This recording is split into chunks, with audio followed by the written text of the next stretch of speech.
Thank you. Alam niyo po, may kita ko isang banwala dito. Baka hindi na niyo po ako kilala. Pero sa inyo, naninibago po na po ako sa inyong mga itsura. Nakita ko parang mukha kayong artista. Parang lalo kayong gumanda at pumogi. Ako po si Bishop, ang inyong lingkod. Marami akong pinupuntahan na mga churches natin. Last Sunday, nakikiusap ako sana, huwag ako mag-preach sa anniversary. Gusto kong pupunta rito. Kaya lang sabi niya, di Pastor Phil, Bishop, once a year lang po ito. No? So salamat sa inyo pong mga panalangin, pag-unawa. Nagkasakit din po ako, no, over fatigue, no, over pagod. No? Last first Saturday, galing ng Baguio. Hindi ako makapag-preach. Gusto ko mag-preach. Si Pastora, yung mga leader natin ang nandito. Bisan bumabawi na lang ako ng Thursday dito, saka Tuesday po doon. Alam po, napakahalaga ng buhay. Napakahalaga ng kalusugan. Napakahalaga ng pag-aplano. Napakahalaga ng oras.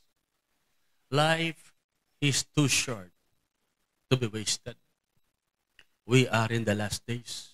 Anything can happen. Imagine sino nag-aakala sa Myanmar, sa Thailand.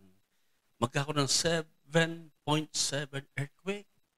At sa Pilipinas, huwag yung abangan, huwag nating hintayin yung the big one. Diba? Although hindi nakabanggit ang Pampanga. So, binanggit ni Jesus yan in the last days, magkakaroon ng mga giyera. Kailan yung ating pong general, pinaghanda ang AFP sapagkat gustong giyerahan ng China ang Taiwan. Affected po tayo doon. Anything can happen. Anything can happen. Kaya nga po mga kapatid ko, dapat sa panahon ito, suriin natin ang ating mga buhay. Nabubuhay ba akong may kabuluhan? We have only one life to live. Make it count. Amen? Make it count. Okay? Life is too short to be normal. Ito yung panahon na tayo'y tumodo sa Diyos. Huwag kang papigil sa takot. Huwag kang pahadlang sa nakaraan. Huwag mo entertain, isa-isip yung mga sinasabi ng tao o yung mga takot mo. Huwag ka rin mabuhay sa regret sa nakaraan. Tapos na yun. Move on ka na. You cannot change the past. Hindi mo na pwede baguhin yung nakaraan. But you can shape your future by living and being alive now. Amen? You see, congratulations, ang katabi mo, buhay pa. Amen? Pakisabi nga, buhay ka pa pala. Amen? Nung pong balahar tayo, alam niyo lahat, inahanap po ako ni Bishop Hong. Tinignan sa listahan, wala ako. Baka nasama sa mga nalahar at kinakain na ng suso. Akala po namatay na kami. Grabe yung lahar sa Bacolor. Ilang feet yun? 20 feet. Ano? Buti po yung pong cable ng PLDT noon. Noong uso noon, magkaroon ka ng landline, di ba? Sa bahay. Sakto, naglagay. Yung doon kami tumaytay. Doon kami lumakad para wag kami lulubog. Bata pa si Pre noon. Pang 1 year, no? Si Joy, yung anak ko isa, nasa tiyan pa ni mama niya. Sabi nga ni Joy, alam ko po yun. Sabi niya, bakit mo alam? Kasi sabi niya, sumisilip po ko doon sa puso ni mama ko. Sabi ni Joy. Yung nakaraan na yun, maraming nawala ng pag-asa. Maraming akala yung mga pangarap kasamang nalubog ng lahar. Kapatid, ang Diyos hindi pa tapos sa iyo. May mga nawala, maring mahal sa buhay, maring kayamanan. Hindi doon nagtatapos ang kwento mo. Meron kang namimiss. Sana buhay pa, sana nandiyan pa. Kapatid, tapos na ang kanyang misyon. Pinahintulot ni God na mabuhay ka kasi kailangan ka pa sa mundo ito. Amen? Kaya napakahalaga ng ating pag-uusapan. Buksan natin ang ating mga Bible sa Ebanghelyo ni San Lucas. Kabanata pong 12. Chapter 12. No? Beginning verses 15 hanggang 21. Ito'y mahalagang kwento. It reminds us that gaano man kaganda kumisan ang plano mo without God. kung wala ang Diyos sa buhay mo. It is not in the equation of your life. Something bad can happen. And no assurance. Sabi riyan, at sinabi niya sa kanilang lahat. Ang issue kasi rito, ang background, may magkapatid nag-aaway. Pinag-aawayan, kayamanan. So, yung isa parang nandadaya. So, nakita niya nasisira ang relasyon. Nabubuhos ang isip patungkol sa mana, kayamanan, hanggang nasisira ang relasyon. Nasisira ang buhay ng bawat isa. Kaya sabi niya, ito ang response, tugon ni Jesus. Sinabi niya sa kanilang lahat, hindi lang doon sa magkapatid, sa lahat. Because then this can be a danger, no? And it can happen to us. Sabi niya, mag-ingat kayo. Mag-ingat kayo sa lahat ng uri ng kasakiman. You see, ang pagiging greedy, kasakiman. Sabi nga, green-eyed monster. It will poison you. It will kill, destroy relationship. Kaya kung minsan magkapatid, mag-ama, magtatay, no? Magpamilya, nagkakasiraan dahil sa pera, dahil sa kayamanan. At mayroong nagiging sakim na akala yun na ang buhay. At ang sabi niya rito, mag-ingat kayo, sabi niya, sapagkat ang buhay ng tao ay wala sa dami ng kanyang kayamanan. And then, nagkwento si Jesus. Pagkatapos, sinaysay ni Jesus ang isang talinhaga. Sabi niya, pag sabi talinhaga, parable, an earthly story with a heavenly message, spiritual meaning. Sabi niya, isang mayaman na, ang umani ng sagana sa kanyang bukirin. Kaya sinabi niya sa sarili, hindi mo sigadang naisip, Lord, thank you, Lord. Agad naisip sarili. Greedy eh. Hindi mo naisip yung asawa ko, yung anak ko, yung church, yung one. Naisip niya sarili. Sabi niya, anong gagawin ko ngayon? Bigla siyang na-stress sa sobrang dami ng kayamanan.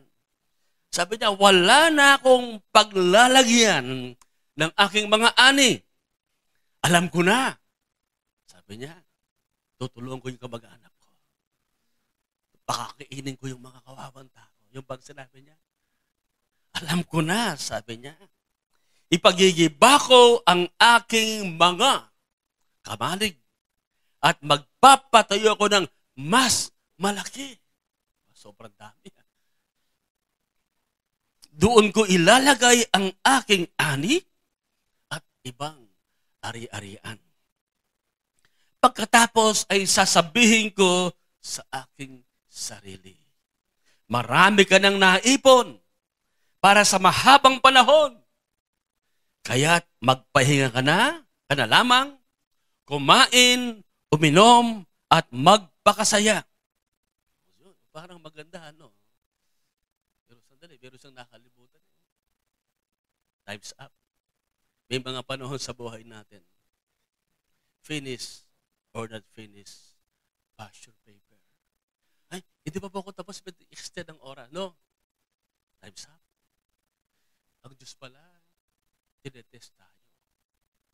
Nakikita yung puso natin. Pagmamahal sa Kanya, sa kapwa, sa Kanyang kalooban. Ito, zero. Wala sa Kanyang bokabularyo ang kapwa, ang Diyos. Pati asawa, hindi ba naisip? Pati anak. Pati magulang. Kaya sabi ng verse 20, ngunit sinabi sa kanya ng Diyos, hangal o full. Yung pong hangal, hindi niya inaalam yung kalooban ng Diyos. Hindi niya iniintindi, iniisip yung kailangan ng tao. At wala siyang pakialam sa Diyos at sa iba. Kaya sabi ng Psalm, the fool says in his heart, there is no God. So, dinideny yung patungkol sa Diyos. Sabi riyan, hangal. Sa gabi rin ito'y babawiin ka ng buhay. Kanino ngayon mapupunta ang mga inilaan mo para sa iyong sarili? That's a big question. Ganyan ang sasapitin ng sinumang nag-ipon ng kayamanan para sa sarili. Ngunit dukha naman sa paningin ng Diyos. Kaya sabi nga ni Jesus, what profits a man if he gains the whole world but suffer the loss of his soul? Anong mapapala ng tao, makakamtan man niya yung buong kayamanan ng sanlibutan? Ikaw na ang pinakamayaman. Mayaman pa kay Henry C. Mayaman pa kaysa kay Bill Gates, kay Warren Buffett. Pero hindi ka naman ligtas. Mabuhay ka man ng 200 years. Isang araw, mapapatay ka pa. Ang pinangamatandang taong nabuhay sa mundo ay si Methuselah. 969 years. Almost a millennium. And still namatay siya. Ako hindi ko namalayan. 60 na pala ako, senior na. Akala ko 25 pa lang. At kung minsan di mo namamalayan, malapit ka na palang mamatay, hindi mo alam, di ba? At wala kang sakit. Ito, walang sakit. No? Walang sakit. Okay na okay. Very healthy. And yet, sinentensyahan siya ng Diyos. Ang kwentong ito na ating binasa, hindi lamang isang babala. Hindi lamang isang babala patungkol sa masamang resulta ng pagiging makasarili at pagiging sakim sa mga bagay ng mundo. Ito'y babala din sa atin kung gaano kaigsi o kaikli. Hindi ko alam kung alin ang tama. Hindi ako Tagalog. Kaikli o kaigsi ang oras natin sa mundo. Akala niya, he thought he had time. Akala niya, magkapagsasaya pa siya. Diba? Makapagpa-party pa. He thought he had time, but time ran out on him. Wala na palang oras. Kasi po yung oras, hindi tumitigil. Patuloy pong lumalakad ang oras. Kaya kung iniisip natin ang buhay natin, pahaba, hindi. Ang buhay natin paubos. Parang kandila. Ang ibang kandila, hindi man naupos. Namatay ng kusa. So, bakit ba sinasabi ito? Parang malungkot ang topic natin. No, I want to challenge you. Make your life meaningful. Someone looks up to you. May nakatingin sa iyo. Para bagang inspirasyon kanila. Ngayon, pag malungkot ka, wala kang gana sa buhay. Palagi kang stress. Palagi kang parang wala sa kondisyon. Sila nadadamay. You need to wake up. Itong taong ito dapat blessing eh. Binigyan siya ng ability ni God. Ability ng wisdom to create wealth. But the problem, hindi niya alam may nakatingin sa kanya. Hindi niya alam may umaasa sa kanya. Alam mo, may mission tayong lahat dito. Hindi para sa iyong sarili. Higit sa lahat para sa purpose ni God sa buhay natin. Pag iyong tinatanim ang buhay mo sa Diyos, ang oras mo, hindi nawawala, hindi nasasayang. Remember this, not everyone deserves your time. Not everything, yung mga bagay sa mundo, hindi lahat ng mga bagay sa mundo, karapat-dapat sa oras mo. Napaka-precious ng ating oras. Napakahalaga. And today, I want to appreciate you, part of your life. Binigay niyo sa Panginoon. Nandito kayo ngayon. Buhay yan. Oras yan. Amen? Hindi ka nagsasaya ng oras dito. You are not wasting your time. You are investing it. You are making it meaningful. Why? Because worship is important to God. Worship is precious to our God. Many people live like that. Nabubuhay ng ganoon. Kamukha ng taong ito. They chase careers, wealth, and fame, assuming they have time to answer God's call later. Saka na lang, bata pa ako. Pagbayaman na ako. Pag nakapag-abroad na ako. Doon, talagang todo na ako, God. Maglilingkod na ako. But what if later never comes? Paano yung mamaya, yung bukas, hindi na darating? Di ba ang tawag sa today? Ano ang tawag sa today? Di ba present o kasalukuyan? Pero meron pang ibang meaning yon, present, regalo. Today is a present, a gift from God. Tomorrow is just a promissory note. Hindi mo alam kung buhay pa tayo bukas. Next week. Kaya let today be meaningful. Ako'y mahilig sa basketball. Meron pong sumisikat ngayon. Taga Golden State Warrior po ako. Yung isang batang player, si Prodotsky. Tinanong siya, anong sekreto mo? Bakit umangat ang level ng laro mo? Sabi niya, every time I shoot the ball, sabi niya, I shoot the ball as if that will be. Parang yun na yung aking pinakahuling shoot, sabi niya. Ay, umiskong siya na maganda.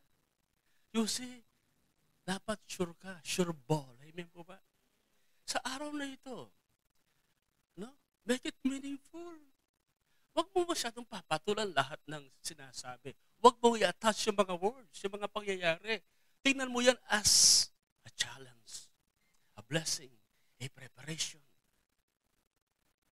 a stepping stone for you to grow. Halimbawa, yung asawa mo nakakainis, sabi, Lord, salamat. Ang asawa ko nakakainis ngayon, kahapon nakaka-bless, ngayon nakakainis. Lord, tinuturuan mo ako magpasensya. Amen? Lord, kailangan ko ng EGR. Ano yun? Extra grace required. Amen? Kung nagpa-stress ka, masyado kang nagkukonsumisyon. Baka ikaw ang maestro. Sa bandang uli, baliktad na. Ikaw nang inaalagaan. Ikaw nang nakaka-stress. Ha? So, alagaan mo ang sarili mo. Huwag kang pa-stress. Kung may nakakainis, sabi, Lord, salamat sa kapatid ito, nakakainis. Tinutulungan mo akong magpasensya. Magmahal unconditionally. Di ba sabi ng kasal, pag ako'y nagkakasal, magsasama ba kayo sa hirap at ginhawa? Opo. Ang iba hanggang ginhawa lang, pag hirap na, sublid na nakakangma mo. For better or for worse. You see, kaya nga ang love ay unconditional. Because the person you love cannot meet all the conditions. Hindi sa perfect. Parang tayo. Ang love ni God sa atin, unconditional. Sa totoo lang, matagal na tayong pinagpasensyahan ni God. Matigas ang ulo natin, pero mahal ka pa rin niya. Why? Grace, mercy. Kasi yung biyaya is receiving what you don't deserve. But grace, not receiving what you deserve. We deserve judgment. But God forgives us. God gives us grace. Amen? Kaya nga po sa buhay natin, ito mga kapatid, pag may problema, Lord, anong part ko nito? Anong gagawin ko para ma-solve ang problema ko ito? So mga kapatid, make your life count. Huwag mong gawin walang saysay. Huwag ka lang nanonood. Critics, but be an answer. Can I have an amen? Remember, time will not wait for you. Time is not waiting for you. Lumala ka dyan. Tuloy-tuloy yung oras. Hindi pwedeng time out muna. Kaya sa buhay natin ito, mga kapatid, sa basketball nga, 6 seconds, napakahalaga. Natalo pa yung Lakers. Pasensya na po, basketball. Ano? Di ba? Last 2 minutes, ang tagal. Kasi pinuputol yung oras, di ba? May time out. Sana yung buhay parang ganun. Time out, Lord, time out. Replay, review, no? Tuloy-tuloy yung oras. Hanggang sasabihin, finish or not finish, pass your paper. Ang sabi nga sa James chapter 4, makinig kayo, sabi ni Santiago, ni James. Kayong nagsasabi, ngayon o bukas ay pupunta kami sa ganito o ganung bayan. At 1 taon kami titigil doon, mangangalakal at kikita ng malaki. Ito yung mga tao masyadong nakafocus sa pera. Sa future, walang masama na tingnan mo yung future. Pero kung minsan tingnan mo rin yung nandito sa tabi mo, nanay, baka malungkot. Plano ka na ng plano sa future, pero ka parang nanineglect. What if hindi ka nakapag-abroad? Pero mga ganyan eh. Siya, pastor, maglilingkod po ako pag napag-aral ko ng mga anak ko, pag nakapag-abroad na ako, paano kung hindi ka makapag-abroad? Paano kung hindi ka mapapag-aral ng anak mo? So, wag mong hintayin sumaya, lumigaya in the future. Ngayon, nandyan ang asawa mo. Regalo na God. Nandyan ang anak mo, ang cute-cute. Kahit 30 years old na, di ba? Nandyan ang bahay mo na okay naman. Pero hindi ka masaya. Hindi, kailangan kong tumira ng 10 years sa Japan, sa Qatar, para kumita ng maraming pera. Para yung bahay natin ipapagawa natin. Paano pag hindi ka kumita? Mga magulo, mga kapatid, enjoy the moment. Live for God. Embrace your wife, your husband, your mom. Punta ka lang Jollibee. Amen. Order kayo ng chicken McDo. What I mean is, mga kapatid ko, nakatingin ka doon. Ganun ang gagawin mo. Pupunta ka roon. Yung isa, no? Pero meron ka naman pang McDo. Meron kayong pang SM. Ano nga naisip mo? Okay naman yun. Walang masama doon. Okay naman yun. Paano kung hindi dumating? Paano kung hindi mangyari? Kaya, kapatid, wag mo nang hintayin yun. Ngayon pa lang, mabuhay ka sa biyaya ng Diyos. I-celebrate mo ang mahal mo sa buhay. Pagpasensyahan mo ang kanyang kababawan. Amen? Ha? Kahit hindi nakakatawa ang joke niya, ngumuti ka. Di ba? Isang ganoon, kahit nabobor ka sa pinapanood, samahan mo siya. Bakit? Isang araw, mawawala yan. O baka ikaw ang mawala. Wala kang naiwang magandang memory. Nabuhay kang walang kabuluhan. Kumisan, connected tayo sa mga nasa malayo. Disconnected ka sa katabi mo. Huwag mong hayaang maramdaman ng mahal mo na siya'y nag-iisa. Kahit nandiyan ka. Ramdam niya nandiyan ka. Kagabi, nagpe-pray po ako. Hindi ko kasi alam ko anong pipreach ko. Sa dami ng gusto kong i-preach, nagtatatlong loob ako. Sabi ko, magpe-pray lang ako. Sabi ko, pero hindi ako makatulog. And then, si pastora natutulog na.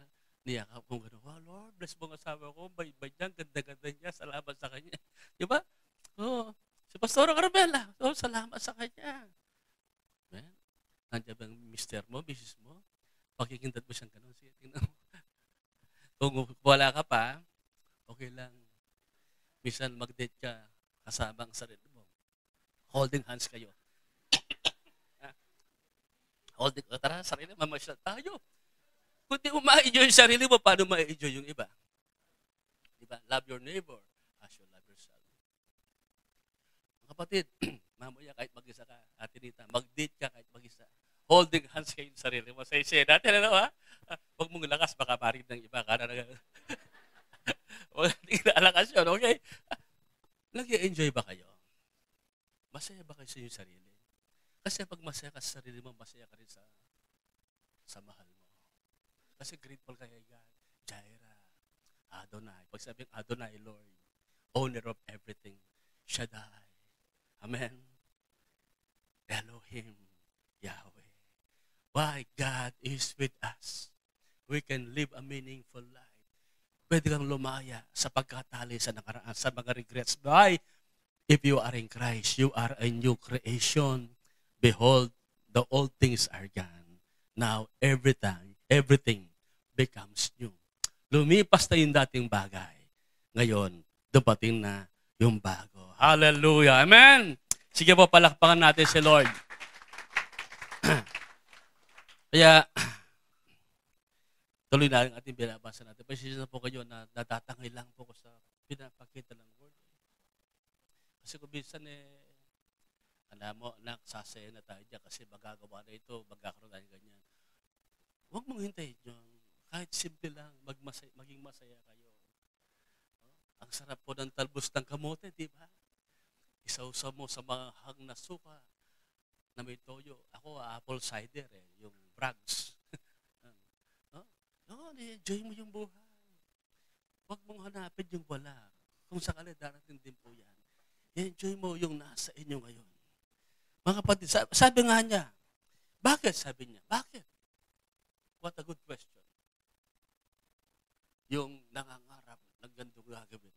Bakit? Sabi niya, alam ba ninyo ang mangyayari bukas? Diba? Kaya nga tayo, because of grace of God, mercy of God, nag-enjoy tayo. Nagpaplano pa rin tayo. Mahalagang magplano ka na para bang hindi pa darating si God, na parang immortal ang buhay mo. Pero mabuhay ka na parang darating na si God, na parang huling araw mo na ito. Amen? Parang last day mo na. Make it count. Make it meaningful. Kaya ang isang tinuturo sa akin ni God, kahapon, binessage ko si Pastora. Tinext ko, I love you. Sabi ko, hindi nag-reply. Hindi ata nakita. I love you, sabi ko. So kung minsan, ginaganon mo si Mrs., yung anak mo, biglang-bigla, bibigyan ko ng pera. Minsan, binigyan ko ng pera. Sabi, nabigla siya, may trabaho, binigyan mo ng pera. Siyempre, love kita. Sabi ko, huwag kang maingay. Sabi ko, favorite kita. And then, si Jay naman, bigyan ka ng baon. O, meron ka ba baon, anak? Meron po. Hindi, bigyan pa kita, sabi niya. Hindi, okay na po. Hindi, bigyan pa kita, sabi ko sa kanya. Bakit? Kasi favorite kita, huwag kang maingay, sabi ko. So, lahat favorite ko. Minsan po si Joy, nagkasakit, pinuntahan namin yung si Joy. Nabigla, sabi ko siya ng pera. Ay, ang dami naman. Maingay, sabi ko, favorite kita. Ang dami. O, gusto mo, kunin ko yung ba? Ay, hindi. So, mga kapatid, gawin yung masaya ang buhay. Yung nga pong isang pastor, kaibigan kong pastor, nasa London na ngayon.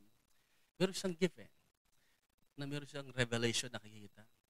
Very rare, no? And then, sabi niya sa isang sister, lapitan mo yung naglalaba, yung kapatid natin. Bakit po? Basta lapitan mo din, yakapin mo. So, pinuntahan, yakap. No? So, tuman-tuwa yung sister, niyayakap mo po, sabi niya.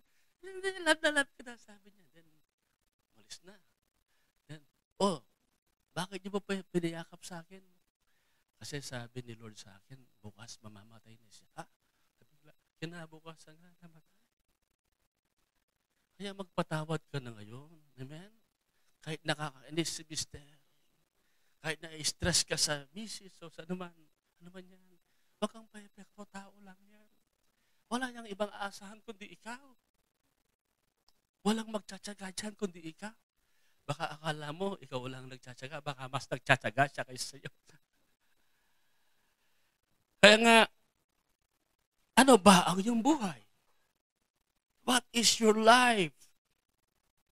Ang buhay ninyo'y usok lamang. Sa original po, yung miss or aso. Aso. Ibig sabihin yung sa kanin. Diba? Pag nagsaing ka, binuksan mo. Oy, bibigwa, kumukulo na ang kanin, binuksan mo, may aso. Hindi usok, kundi aso ang tawag doon. Nandyan, wala na. That's life. Nandyan ngayon, mamaya wala na. Alam ko, may kilala kayo. Nakalimutan nga niya siya 5 taon nang patay. Ang iba nga, kamakailang lang namatay. Hindi mo na naiisip. Nandyan ngayon, wala ngayon. Man. Make your life count. Mag-ibang tayo ng magandang inspirasyon. Sandaling lumitaw, agad naglalaho. Mga kapatid, sabi nga ni Moses, nang siya matanda na. Si Moses, yung kanyang first 40 years, prinsipe siya. Yung next 40 years is a nobody.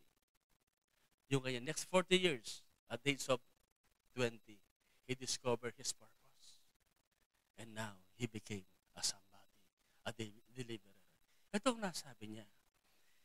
Kaya turuan mo kami na bilangin ang aming mga araw upang kami magkaroon ng pusong may karunungan. Tayo taon ang ating binibilang. Pero si Moses, pinapahalagaan ang bawat araw. Is a gift. One day at a time. Tayo, 1 year, 3 years, yun ang ating iniisip. Siya, araw ang binibilang. Bakit? Baka bukas wala na. Malakas pa si Moses. Pero sabi ni God, hindi lumabang mata. Malakas ang katawan. Moses, time's up na sa iyo. Pero Lord, malakas pa ako. Kailangan pumasok sa promised land. Moses, hindi pwede. Uwi ka na. Ali ka na. Akyat ka na sa bundok. At si Yahweh ang naglibing sa kanya. You see, namatay siyang malakas. Walang sakit. Bakit? Time's up. Finish or not finish. Pass your paper. Now, bakit kailangan bilangin ng oras? Bakit hindi taon? Kasi ang oras natin sa mundo, hindi parami. Ito'y paubos. Lahat ng bagay sa mundo, may expiration. Kasama ka na doon. Lahat may expiration. Ayaw natin ng expired, di ba? Pero kuminsan, darating din po yun. Remember, time is life. Ang oras ay buhay. Kaya wag mo lang tingnan yung taon. Tingnan mo rin yung araw, yung oras. You are here, be here. Amen? Pag nasa bahay ka, random ka ng anak mo na babae. Random yung worship mo. Pag nasa church ka. Time is the currency of life. Pag wala ka ng oras, wala ka na rin buhay. Oras. Bawat segundo at sandali na lumilipas ay hindi na may babalik pa. Kaya may awit si FPJ, doon lang. Diba? Doon lang. Yun ay regrets, paghihinayang. Doon lang. Kaya nga, ang tanong ko, ano ang iyong ginagawa sa natitira mong oras sa mundo? Ano ang ginagawa? Mga kapatid, let go of the past. Magpatawad ka. Maging masaya ka. Magmahal ka. Umunawa ka. Amen? Baka last mo lang ito. Hindi ko tinatakot. Minsan nangyayari yan eh. Ako, malungkot ako nang mamatay ang tatay ko. Ayaw ko muna siyang mamatay. Ang sakit sa akin. Parang kamukha ni Fernando kanyang pagkamatay eh. No? Brain dead na. Sabi sa akin ng pisa ko, Pastor, wala na. Inihintay nyo, desisyon ko lang hinihintay. Kung tatanggal na yung aparatos. Ang sakit nun. Diba? Ang sakit. Gusto mong baba ang buhay niya. Yung mama ko, ganun din naisip ko. Nang biglang naka-emergency, sakto ba naman, patay yung cellphone ko, tumatawag pala. Gusto niyang puntahan ko, ako magdala sa kanya sa hospital, ipag-pray ko. Kinabukasan ko lang nalaman, patay na. Wala na. Malungkot ata ang ating kwento, no? Actually, wala naman sa haba ng buhay eh. It is not in the duration of your life. It is on its donation. Ano yung ating naambag? Si Jesus, kabata-batang namatay. 33 years old. Parang sabi, kawawa naman, bata pa lang. Namatay na. At the prime of his life. Kapatid, wala sa haba. Yung buhay niya, may kilinga lang sa mundo, pero meaningful. Naligtas tayo. Napatawad tayo. Nabago ang buhay natin. Na-recover tayo. At ngayon tayo may relasyon sa Diyos at may kaligtasan dahil sa kanyang kamatayan sa krus. Amen po ba? So, hallelujah! So, wala sa haba.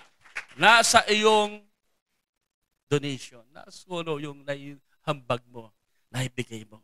Kaya ano ang iyong ginagawa sa natitira mong oras sa mundo? Ito ba ay inilalaan mo sa kung ano talaga ang mahalaga sa buhay? Akala ng mayaman, kaligayahan, comfort, sariling mahalaga. Pero nang nawala ang buhay, sino ngayon ang makikinabang? Huwag tayong mag-away dahil sa pera. Huwag kayong magsakitan ng loob dahil tinago mo yan, binili mo, hindi mo sinabi sa akin, patawarin mo na siya. Huwag na kayong magtaguan ng pera, mag-asawa. Sabihin nyo sa bawat isa, tulungan natin si mama, tulungan natin ang ating kapatid, pero never kayong mag-away dahil sa pera. Amen? Kung na-bankrupt, babagsak ang negosyo, bangon tayo. Huwag maging dahilan yan para maghari-kiri ka. Ganyan po sa Japan. Diba? Sa Japan, ganyan. Kasi dishonor yun eh. Kaya gagawin tinatawag na vanishing mountain. Pag sila medyo yung honor nila nasisira na. Kasi hindi sila naging significant, successful. Pupunta sa bundok, maglalaho yan. Ang iba magtatago, ang iba magpapakamatay na lang. So, yun ang malungkot. So, mga magulang ko't kapatid,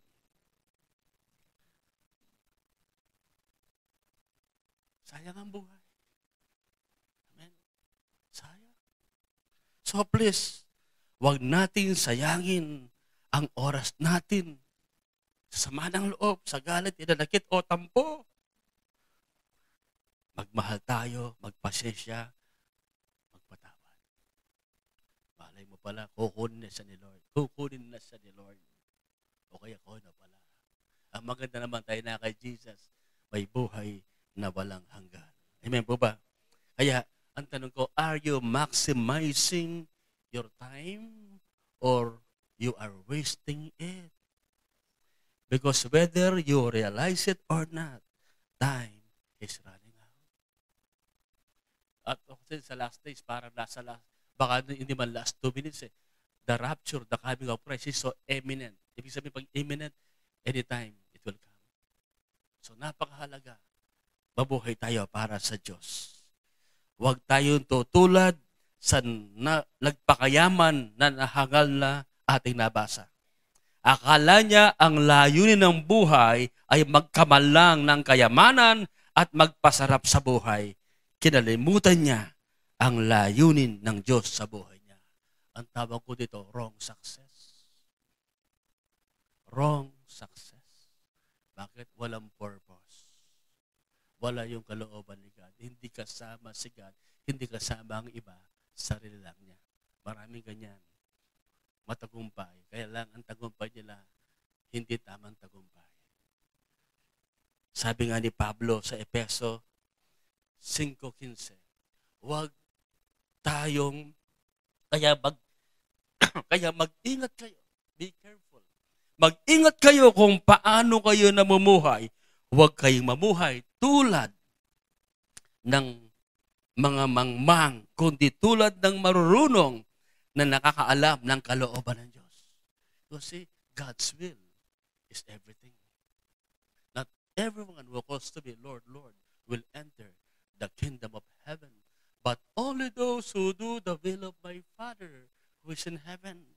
Kaya sabi ng verse 16, huwag ninyong sayangin ang panahon nyo. Sabi ko nga kanina, not everything, not everyone deserves your time. Gamitin nyo ito sa paggawa ng mabuti dahil maraming gumagawa ng kasamaan sa panahong ito. Huwag kayong magpakamangmang, kundi alamin nyo kung ano ang kalooban ng Panginoon na gawin ninyo. So tinatawag tayo na mamuhay, na matalino, at alamin ang kalooban ng Diyos sa buhay natin. Remember, you are not born just to exist and die. You have a purpose. You were sent to this earth with a divine assignment. Nang kami nagre-retreat, many years ago, 1984 yata yun. Ang sabi ng aming speaker, alam niyo, sabi niya, out of the billions of the people on earth, isa ka sa napili, nandito ka. Ang iba hindi pinapaniwalaan. Diyan, namarinig ko yun. Pininiwalaan ko. That my life is not an accident. That I am handpicked, chosen by God. Yes, Lord, sabi ko. Tinawag mo ko out of millions. Ang iba hindi tinatanggap yun. No? Ano sinasabi niya? Binobola lang tayo. Kaya pag pinawalaan mo yun, mangyayari. You become what you believe. And here I am now. I become what you believe. I became what I believe. Kaya mga kapatid, you have a divine assignment. Bakit sinasabi yan? Wala sa atin na nagsabi, 1987, ipapanganak ako. 1987. Walang ganun, di ba ba? Hindi pwede, imposible yun. Si God ang may gusto na ipanganak ka sa panahon ito. Kasi may dala ka, may nasa iyo na kailangan ng mundong ito. You are a solution to a problem. Maring sa anak mo, sa asawa mo, sa community, sa ibang mga tao. Minsan may lumapit sa akin ng umiiyak. Bishop, sabi niya, salamat po sa buhay niyo. Yung tinuturo niyo, bumaha ko ng buhay ko, sa asawa ko. Kasi alam ko lang, paglingkuran si God, ituro ka niya salita. Then, may impact pala ang buhay ko. Pero palang nakatingin. Pero tinatamaan ng pagpapala ng Diyos. Minsan, invite ako ng mga pastor. Matagal po namin kayo pinagpipre. Sana makausap namin kayo. Magigest namin kayo. Hindi ko alam yun, hindi ko iniisip. Pero solusyon pala ako sa problema nila. Amen? Kapatid, hindi ka konsumisyon. Ikaw ay solusyon. Amen? Ha? Pakisabi mo sa iyong sarili, ako'y solusyon. Hindi konsumisyon. Amen? So mga kapatid, palagi ko sinasabi ito, you are not an accident. You are not a mistake. You are not a trial and error. You are not just another human being taking up a space. Hindi ka istorbo. Amen. You carry something inside you that the world needs, and heaven is waiting for you to manifest it. Pero nasa iyo na kailangan ng mundo na gusto ni God makita sa iyo. Hallelujah. Glory to God. Amen. Ano ba? Hindi ko alam ha. Meron tayong school. Meron tayong church. Dumating yan. Dahil may tumugon sa calling ni God. Malay mo sa buhay mo, may lalabas na hospital, na kumpanya, na orphanage, na business. Dahil lang kuminsan ng gumagarapon sa ating sarili. Kuminsan hindi naman ng diablo. Dahil lang kuminsan ang nagpapalimit, naniniwala sa kung anong suggestion iniisip natin, natatakot tayo. Kapatid, hindi ka isang aksidente. Pinadala ka ni God sa mundo ito. Malay mo, malay mo. Amen. Paniwalaan mo yan. Believe that. Kaya nga, sabi ni Jesus, matatapos na po ako.